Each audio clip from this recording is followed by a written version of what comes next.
This is Herald sports writer Manny Navarro, joined once again by high school sports writer Fernandez here at Miami Beach High School, inside of Coach Schmidt's classroom, his business class here. Dre, time to take care of some business and make some picks here for Week 5.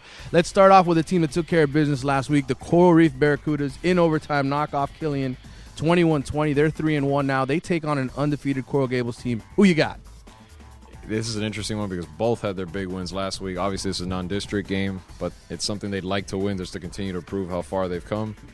I got to say Gables because up front, that offensive line impressed me. The way Greg Howell was able to run for 209 yards against Columbus, that's good. It's going to be a close game, but I'm picking the Cavaliers. I think I'm going to stick with you, and I'm going to pick the Cavaliers as well. I think they're the better team right now. I like their offensive line.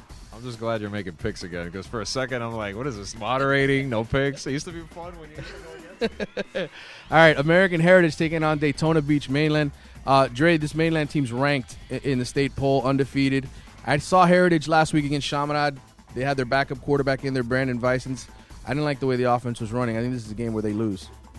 It's an adjustment period. I mean, I don't know how bad Gibson is hurt, but, I mean, Vicens isn't a bad quarterback, but they're better suited having him back there playing linebacker because, I mean, I remember the first game against Central, he had about literally 20 tackles. He was all over the field.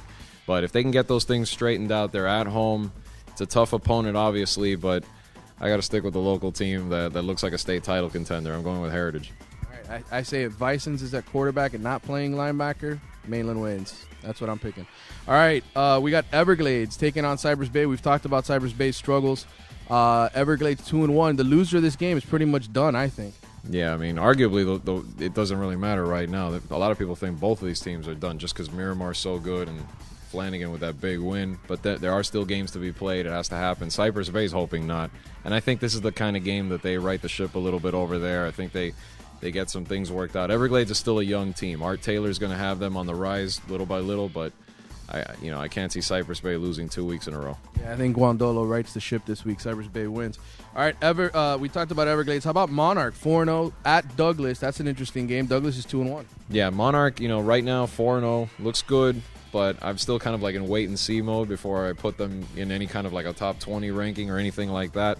But, I mean, Douglas has come a long way. Last week they lost to Deerfield, but they put up 31 points. Which that was a little bit eye-catching because we have Deerfield considered pretty high in Class 8A. And Coach May has done a good job there, and I think it'll be interesting being at Douglas.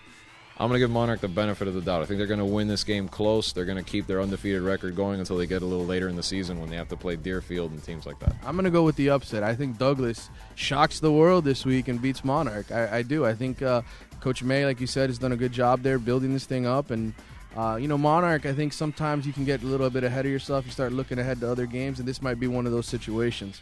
All right, Booker T taking on Pace, battle of unbeatens, but Dre, we know the distance between these teams. Yeah, the distance between not just those teams, but the distance between Booker T and everybody right now is pretty wide, and that's the only reason. I think Pace has done a good job so far, but this isn't going to be pretty, and I think deep down inside, I think they know that because Booker T's coming, and you're not going to score many points on them this year, no matter who you are. Hey, no matter what happens, I like Pace's team this year. I saw some fight in them at Chaminade. They came back to win that game.